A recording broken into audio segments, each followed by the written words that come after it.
Hello and welcome to Sticky Notes, the classical music podcast. My name is Joshua Weilerstein. I'm a conductor, and I'm the music director of the Orchestre Nationale de Lille and the chief conductor of the Aalborg Symphony. This podcast is for anyone who loves classical music, works in the field, or is just getting ready to dive into this amazing world of incredible music. Before we get started, I want to thank all of my Patreon sponsors for making Season 10 possible. If you'd like to support the show, please head over to patreon.com/stickynotespodcast. And if you are a fan of the show, please just take a moment to give us a rating or review on Apple Podcasts. It is greatly appreciated. I'm recording this episode a little bit early this week because I will be in Boston for Thanksgiving. I just had a wonderful couple of weeks with the Orchestre Nationale de Lille, finishing off with 2 concerts with Rachmaninoff's symphonic dances, Anna Klein's The Seamstress, with Diana Tishenko playing the solo violin part, and Beethoven's Leonore Overture No. 3. Now, for today's episode, this was sponsored on Patreon by Adrian, and Adrian asked me to dedicate this episode to his fiancée, and I will try my best to pronounce her name correctly, Erde.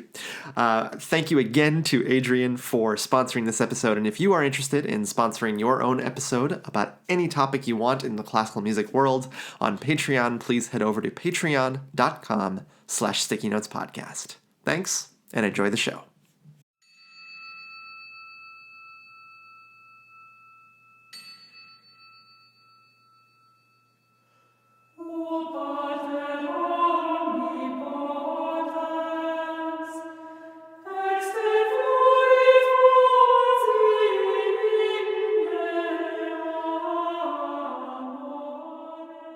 My Patreon sponsor for this episode, Adrian, set me a challenge: the influence of literary works on classical compositions, exploring pieces inspired by poetry, novels, or plays. He also asked me to do something else, and I'm going to quote him here. Quote, "Also, if I may add something regarding the episode, it is of course possible to make an episode about the influence of literature on music by simply doing an overview of different works that have some obvious attachment to a work of literature. However, it would be particularly interesting if you could say something more general or principled or philosophical, if you will, about the relationship between literature and music. Why do so many composers write pieces about or inspired by literary works? Does music based on literary works have any distinguishing features compared to other music? Does literature add something to music beyond simply being a subject matter among many other possible subject matters?" Now, to attempt an answer at Adrian's last question, I think the answer is yes. Literature or poetry or theater can add something to music beyond being simply a subject matter. I think this is the key reason why music based on literary works is so compelling to us as listeners, and why these inspirations have been so fruitful for composers. Now, of course, I had dozens of masterpieces to choose from when deciding which pieces to talk about in a little bit of detail, also to try to answer Adrian's questions. But in the end, I've chosen 5 pieces to discuss today. 3 works based on poetry, and 2 based on a novel. The ways the composers I'm going to talk about manipulated and molded these works of literature or poetry into their music is remarkable. And throughout the show today, I'll try to show you the techniques they used to do this.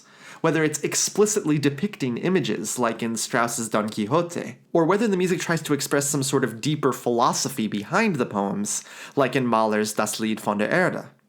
I hope this episode is as fun to listen to as it was fun to research and write, and let's start this journey through these works coming right up on Sticky Notes.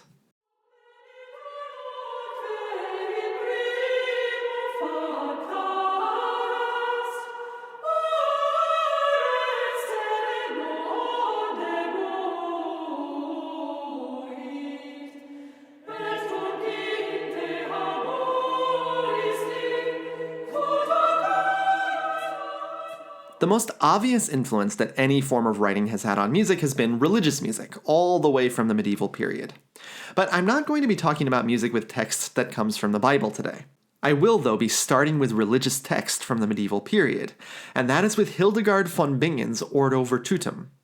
Hildegard is one of the earliest known composers, and she is still going to be the subject of a show of mine one day, since her entire life story is so unbelievably fascinating and takes us back to another age entirely. Hildegard, who lived from 1098 to 1179 CE, was a Benedictine abbess who has been described as a visionary, a prophet, a scholar, a doctor, and a poet. According to Hildegard herself, she experienced visions as a child revealing God's message. She wrote long theological treatises that detailed some of these visions, such as this one, quote, "I saw a great mountain, the color of iron, and enthroned on it, one of such great glory that it blinded my sight. On each side of him there extended a soft shadow, like a wing of wondrous breadth and length. Before him, at the foot of the mountain, stood an image full of eyes on all sides, in which because of those eyes I could discern no human form.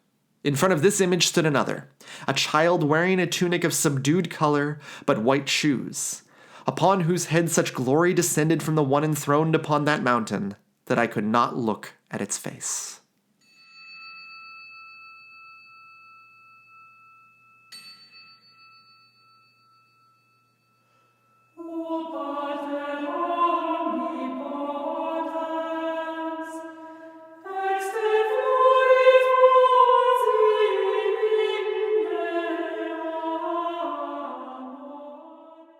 The piece I'll talk about today features a text of Hildegard's own making. It is the Ordo Virtutum, or the Order of the Virtues, and it is the earliest surviving example of a medieval morality play.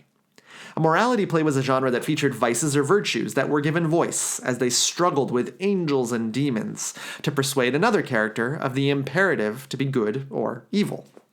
These weren't biblical texts. This was about the struggle for the human soul. Hildegard composed the music and the text herself. The music in this early medieval style is sung in plain chant, meaning that it is monophonic, one voice at a time. There is no harmony to speak of, just a melismatic or flowing line over a drone.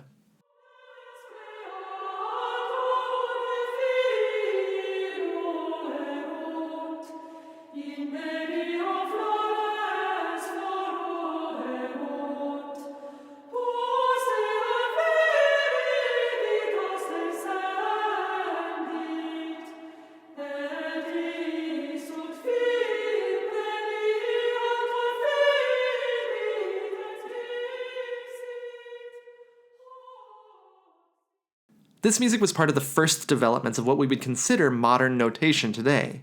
Neumes instead of notes would give the performers an idea of the melodic line without specifying the pitch or rhythm. How would a composer at this time use text and music together? Well, in the case of Hildegard, I want to choose two moments. The first is the very last word of the piece. The word is stretch. The melismatic line, the flowing line that Hildegard writes for that note, lasts for 39 notes, the longest in the entire piece, almost literally stretching out the music as much as possible.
There are plenty of these textual allusions throughout the piece, but actually the most fascinating to me is the portrayal of the devil in the Ordo Virtutum.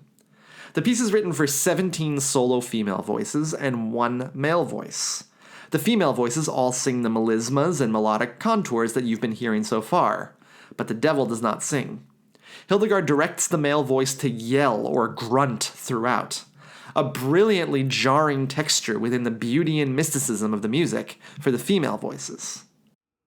Tu ferro tuis sec facibus nihil habes, quod dare possis, quia etiam fos omnes necitis quid sitis.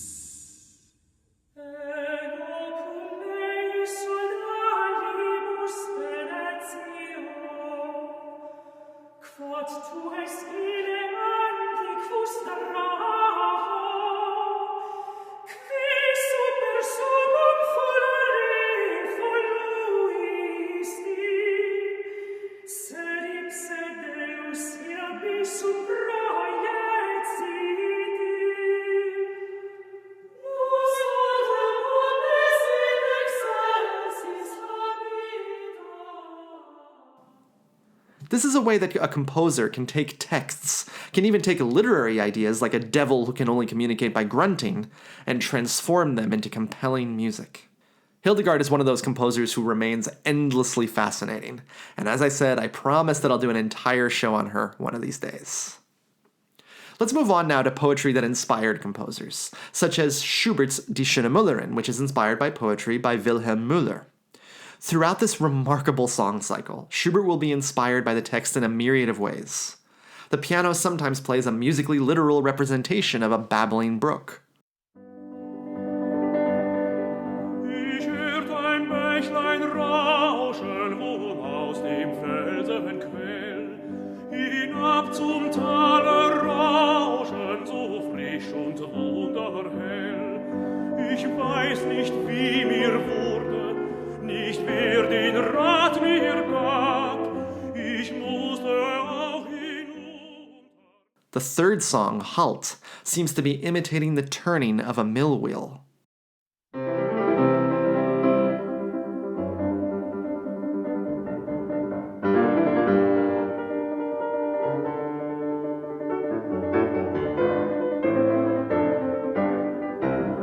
Eine Mühle seh ich blinken aus den Erlen heraus, durch Rauschen und Singen.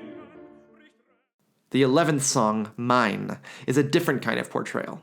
To the text, My beloved, the maid of the mill is mine, Schubert writes a relentlessly rising line for the singer, and also repeats the text multiple times. When composers take poems for song texts, they often extend one word, repeat words, sometimes even entire phrases, to emphasize the musical world they want to portray. In this song, Schubert repeats the word mine over and over again. It is one of the rare moments of pure confidence in the piece for the main character, whose journey from joy to questioning to ecstasy to doubt to jealousy to tragedy is one of the most remarkable in the entire Western musical canon. Ein Aus und ein Schale, heut ein Reim allein. Durch den Hain, Aus und ein Schale, heut ein Reim allein. Die geliebte Müllerin ist mein, ist mein. Die geliebte Müllerin ist mein, ist mein.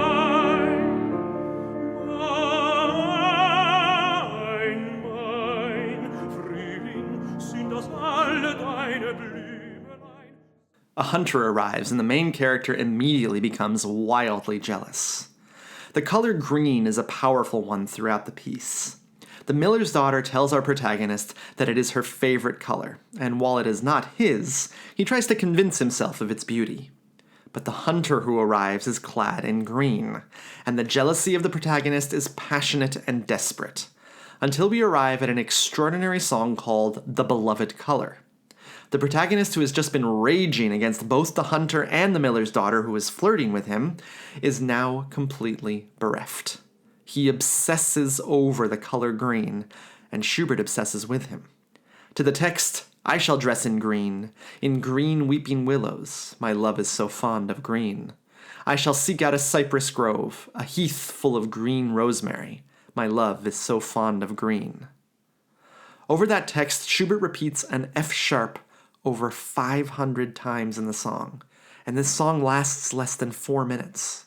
The harmony changes over the F sharp, but it never leaves our ears. It is a brilliant reflection of the text, repeating the word green again and again. It is as if Schubert portrays every shade of green and every shade of the misery of our protagonist. In grün will ich mich sich kleiden, in grüne Tränen weiden. Mein Schatz hat's grün so gern, mein Schatz hat's grün so gern. Wir suchen einen Zypressenhain, eine Heide von grünen Rosmarin. The examples of this kind of writing are legion throughout Schubert's song cycles, and it is a great example of the way that composers can portray both physical objects or sensations like a babbling brook or a spinning mill, but also, and perhaps more interestingly, psychological concepts like obsession and desperation. Take that song The Beloved Color. The text on its own is obsessive, but Schubert's F-sharp takes it to a new realm of direct expressiveness. It takes the obsession and makes it three-dimensional. Mein Schatz hat's jagen so gern, mein Schatz hat's jagen so gern. Das Wild, das ich jage, das ist der Tod, die Heide, die Heide. We've now explored how a composer can be inspired by their own poetry, and also how a composer can be inspired by poetry of one of their compatriots. How about poetry from a completely different part of the world, and poetry that the composer themselves adds on to? For my final poetry-inspired piece, I chose a piece by one of my favorite composers, as all of you know, Gustav Mahler. There were a lot of texts to choose from with Mahler, since he was inspired by both well-known and renowned poets, and also by folk poetry like from Des Knaben Wunderhorn, or The Boy's Magic Horn. But I chose to focus on one of Mahler's last and greatest pieces. Now, as many of you know, Mahler was born Jewish in a German-speaking part of then Bohemia, now the Czech Republic. Mahler left for Vienna as soon as he could and spent his life trying to be accepted by the Viennese establishment, in both his conducting and his compositions. Mahler converted to Christianity in order to be eligible for his dream job as the head of the Vienna Court Opera, but his religious views throughout his life were extremely complicated. Most who knew him said that he didn't subscribe to any one set of beliefs, whether Jewish, Christian, or any other religion. Instead, he was described as having sort of pantheistic beliefs. In a sense, Mahler believed in anything and everything he could get his hands on, which brings me to one of the last major works of Mahler that I haven't done a show on yet, but which I will do at some point in the future, Das Lied von der Erde, or The Song of the Earth. The texts for Das Lied von der Erde come from a book of purportedly authentic Chinese poetry, translated into German called The Chinese Flute, supposedly collected by Hans Bethge. Now, respect for original work and attribution were not the important concepts that they are today back then. The so-called authentic Chinese poetry in the book was actually an adaptation of a German translation, of a German translation, of a French translation, since Bethge himself did not speak Chinese or perhaps French either. And in fact, a later study of the poems saw that in one of the poems, the text grew in each translation, from 9 lines in the original Chinese to 22 in Bethge's version, and then Mahler himself added 10 more lines in his version. The word free applies very literally to the translations in these texts, but all the same, Mahler was absolutely enraptured by them, and created what was actually his 9th symphony, but the superstitious Mahler refused to call it that, and so it became his Song Symphony, the Song of the Earth.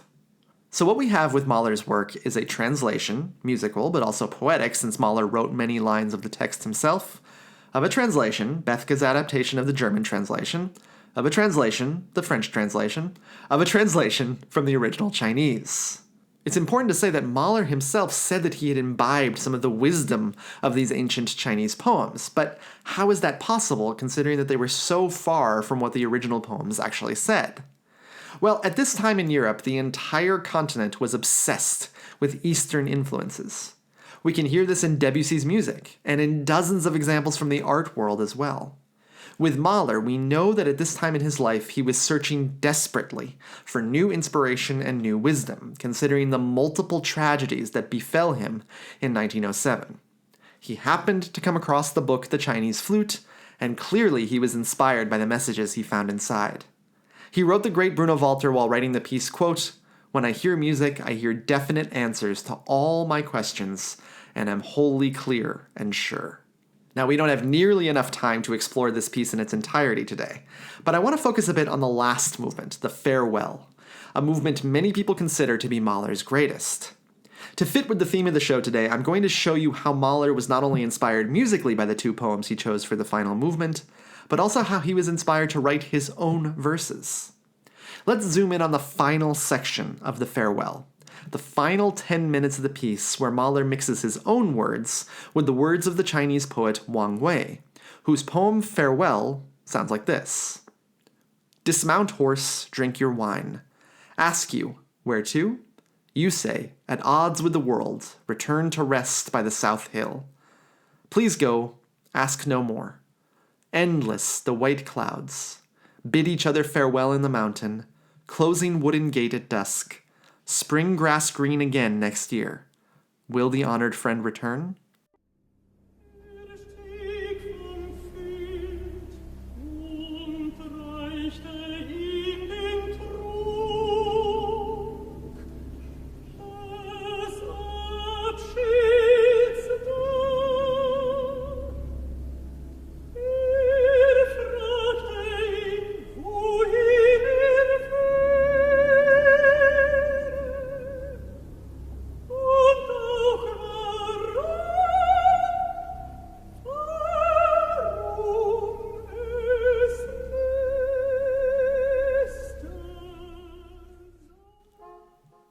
Mahler's text is, "He dismounted and handed him the drink of farewell. He asked him where he would go and why must it be. He spoke, his voice was quiet. Ah, my friend, fortune was not kind to me in this world. Where do I go? I wander in the mountains. I seek peace for my lonely heart. I wander homeward to my abode. I'll never wander far. Still is my heart awaiting its hour, the dear earth everywhere blossoms in spring and grows green anew. Everywhere and forever blue is the horizon. Forever, forever."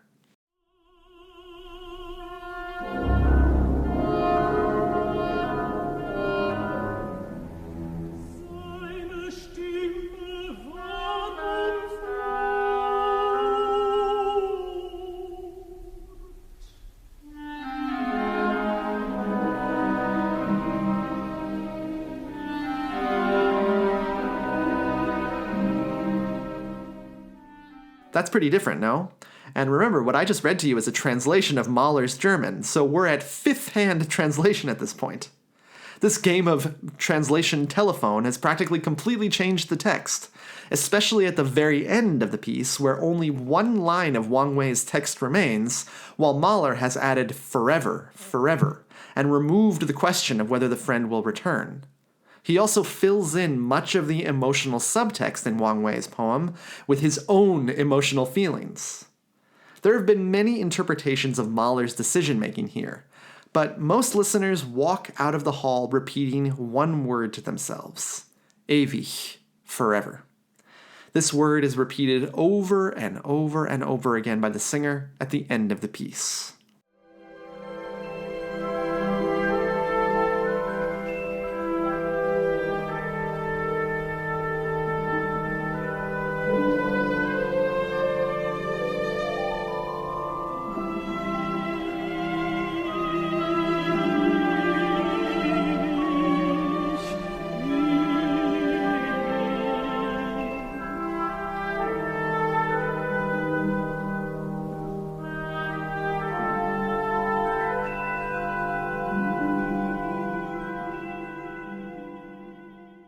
The sparseness of this ending has often been compared to Chinese art, and the simplicity of the harmonic writing to the simplicity of the original Chinese texts. Though we have to remind ourselves that Mahler never saw those original texts, and one of the original sources was not actually discovered until quite recently. What Mahler understood of Chinese philosophy and poetry was limited by the time he lived in. But Leonard Bernstein often said that the ending of Das Lied von der Erde did express a kind of embrace of an amalgam of Eastern philosophies, from Zen to Buddhism to Taoism and more. Mahler wasn't interested in authenticity. He was interested in finding his own understanding of the tragedies that had befallen him throughout his life. And in the ending of Das Lied von der Erde, he seems to have found acceptance. The end of the movement, as Ernest Bloch said, quote, melts with an unresolved suspension into an immeasurable forever. I've only heard this piece once live, played by the Berlin Philharmonic, conducted by Simon Rattle, and sung by Ben Heppner and Thomas Kvasthoff in Boston's Symphony Hall. I can still hear Kvasthoff's final line, ewig, even though the performance was nearly a decade ago.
Let's move now to the literary world, and a piece that you may have never heard before.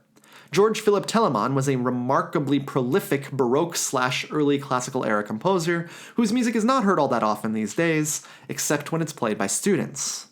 His suite for 2 violins, entitled Gulliver's Travels, was written just 2 years after the publication of that great Jonathan Swift novel, and is one of the first pieces of its kind that we know of. The piece is full of little references to the classic book, and not just in the way it sounds. It's also in the way that Telemann writes the score. The second movement, the chaconne of the Lilliputians, who, if you remember, are the people that are just 6 inches tall, is written with the time signature of 332, meaning that the unit of time that defines the rhythm is one of the smallest note values possible. The movement is also played almost entirely in 30-second notes, and it's also a minuscule 25 seconds long.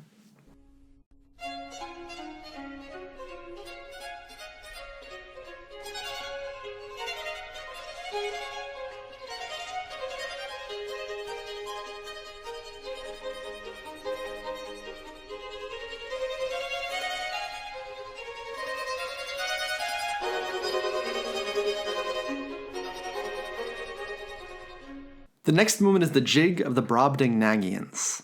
A jig is supposed to be a jaunty dance, but the Brobdingnagians, and yes, that did take me about 10 takes to say correctly, are the giants, so they don't move very fast. To portray this, Telemann writes a time signature of 24-1, meaning that the main rhythmic value is a whole note, and practically the entire movement is written in whole notes, with sometimes 24 whole notes in one measure.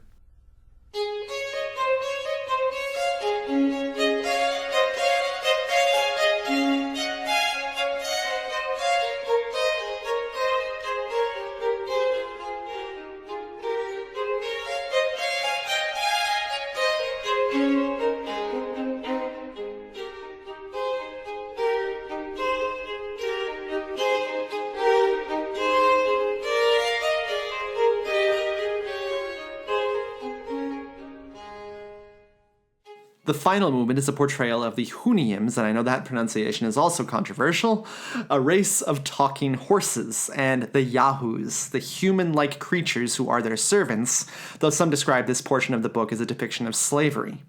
In this movement, Telemann brilliantly depicts both characters. The Huniums dance a beautiful and dignified lure, while the Yahoos dance wildly, and as Telemann says, quote, in an untamed way.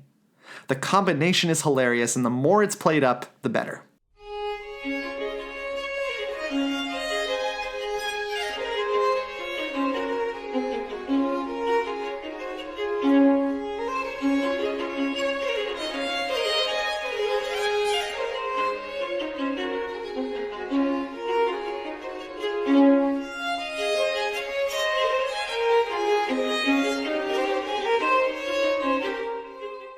This is a brilliant case of using literature as an inspiration for humor.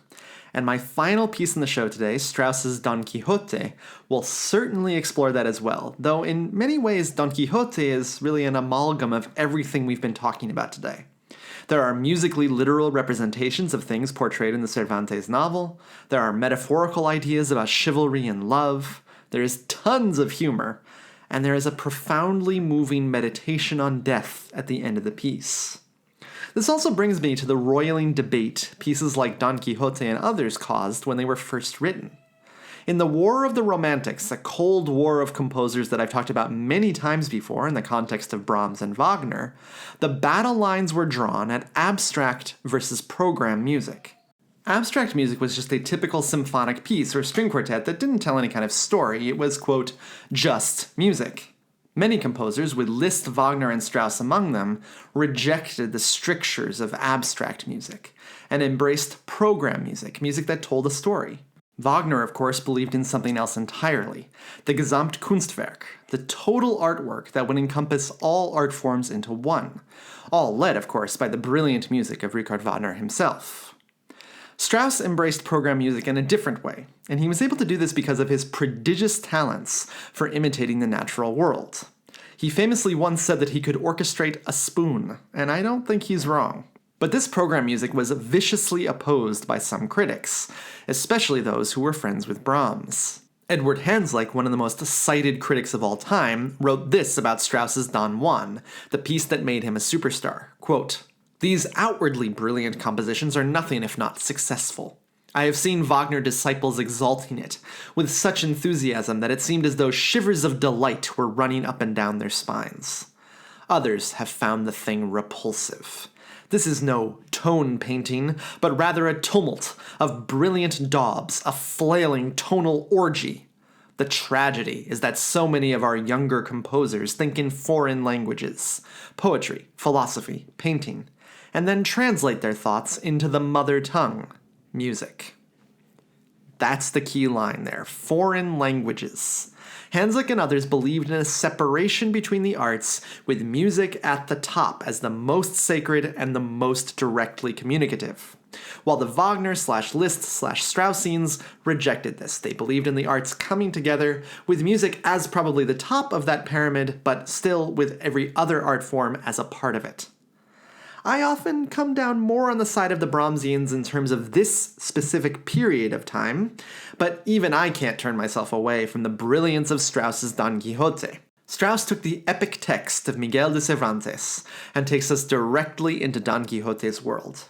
Cervantes said this about Don Quixote, quote, "Through too little sleep and too much reading of books on knighthood, he dried up his brains in such a way that he wholly lost his judgment.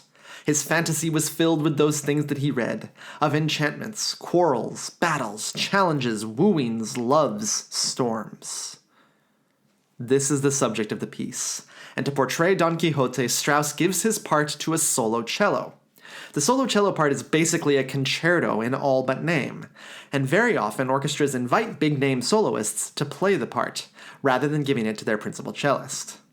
There is, of course, another main character in Don Quixote, and that is the buffoonish Sancho Panza, whose part is given to a solo viola. Here is Don Quixote's theme.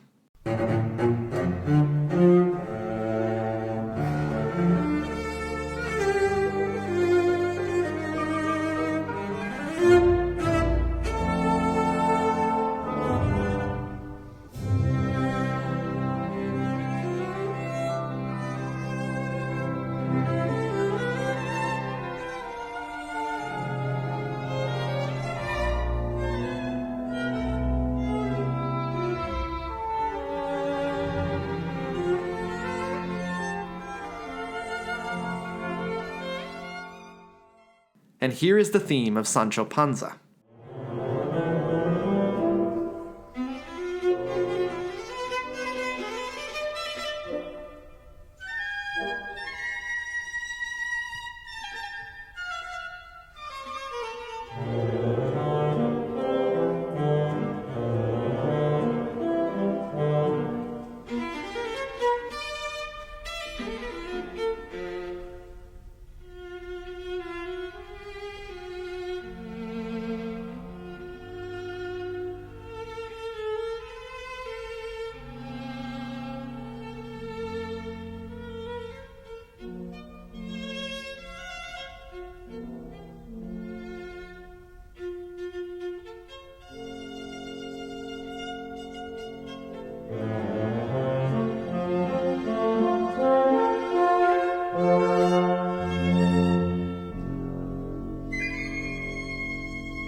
If you've read the Cervantes, you recognize these characters instantly. And even if you haven't, you can see the aged, lined face of the old knight and the buffoonish, clownish sidekick. As the piece gets going, we get Strauss's brilliant orchestration effects, combined with the wicked sense of humor of Cervantes. Don Quixote spots what he believes are giants in the distance, but of course they are just windmills. If you ever wondered where the phrase tilting at windmills comes from, let Cervantes tell you, and then let Strauss show you. Destiny guides our fortunes more favorably than we could have expected. Look there, Sancho Panza, my friend, and see those 30 or so wild giants, with whom I intend to do battle and kill each and all of them, so with their stolen booty we can begin to enrich ourselves. This is noble, righteous warfare, for it is wonderfully useful to God to have such an evil race wiped from the face of this earth. What giants? Asked Sancho Panza. The ones you can see over there, answered his master, with the huge arms, some of which are very nearly 2 leagues long. Now look, your grace, said Sancho, what you see over there aren't giants, but windmills, and what seems to be arms are just their sails that go around in the wind and turn the millstone. Obviously, replied Don Quixote, you don't know much about adventures.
Isn't that ingenious? We hear the windmills, and then Don Quixote's charge with a cartoonishly militaristic outburst in the orchestra, and then the crash as Don Quixote charges headlong into the indestructible, quote, giants. Another hilarious encounter ensues here.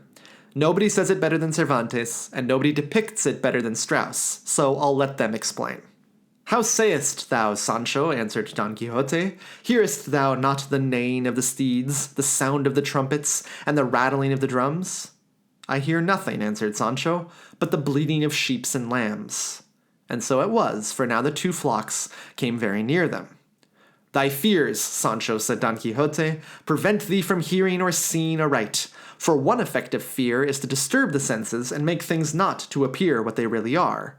And if thou art so much afraid, retire and leave me alone, for with my single arm I shall ensure victory to that side which I favor with my assistance. Then, clapping spurs to Rozinante and setting his lance in rest, he darted down the hill like lightning. Sancho cried out to him, Hold, my lord Don Quixote, come back. As God shall save me, they are lambs and sheep you are going to encounter. Pray come back. Woe to the father that begot me. What madness is this? Look, there is neither giant, nor knight, nor cats, nor arms, nor shields quartered, nor entire, nor true armies, nor bedeviled. Sinner that I am, what are you doing?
This is really the shining example of using literary works in a musical, literal way. If there ever was a piece of music to make you laugh out loud, it's this one. But as we're nearing the end of the show today, let's end with something profoundly moving, which is the depiction of the death of Don Quixote. The old knight has returned home, and Strauss movingly recounts some of Don Quixote's greatest adventures, but with a much more mature, much less silly eye. And finally, Strauss, in one of the great and tragic moments in all of classical music, portrays the final sigh of death of Don Quixote. After all the laughs and absurdity, this moment rarely fails to bring audience members to tears.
We've seen in these 5 pieces how composers have been inspired by literary works, from poetry to novels.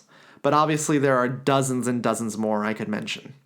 Even just pairing pieces to ones I've already mentioned. There is Die Winterreise of Schubert, Pavel Haas's 4 songs on Chinese poetry, basically any other work by Strauss, the Heinrich Bieber Battaglia A10, the Janacek string quartet entitled the Kreutzer Sonata, and so many more. There's also, of course, music inspired by plays, from Mendelssohn and Britten's interpretations of Shakespeare's Midsummer Night's Dream to Debussy and Schoenberg's takes on Maeterlinck's Pelléas et Mélisande. There are so many examples out there that defy the pronouncements of someone like Hanslick in such a profound way. Simply put, literary influences gave so many of these composers their inspiration at their lowest moments. Mahler came back to composing partly through his discovery of the Chinese flute anthology. Strauss needed literary inspiration to compose anything at this time in his life.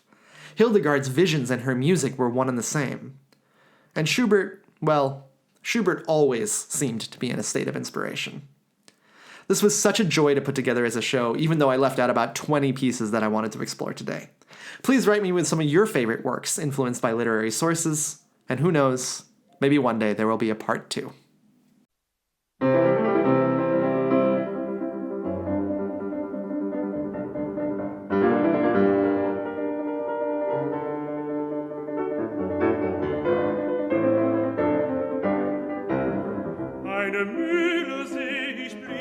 Thanks so much for listening to Sticky Notes today, and thanks again to Adrian for sponsoring today's episode. We'll have some more exciting stuff for you in a couple of weeks, so don't miss our next episode. If you like what you heard today, please feel free to rate and review the show on Apple Podcasts. It really helps the show gain more visibility. Please send any questions to stickynotespodcast@gmail.com or my Facebook page @StickyNotesPodcast. And if you'd like to support the podcast monetarily, just head over to patreon.com/StickyNotesPodcast. Thanks, and I'll talk to you again after a while. Und die Fenster wie blank und die Sonne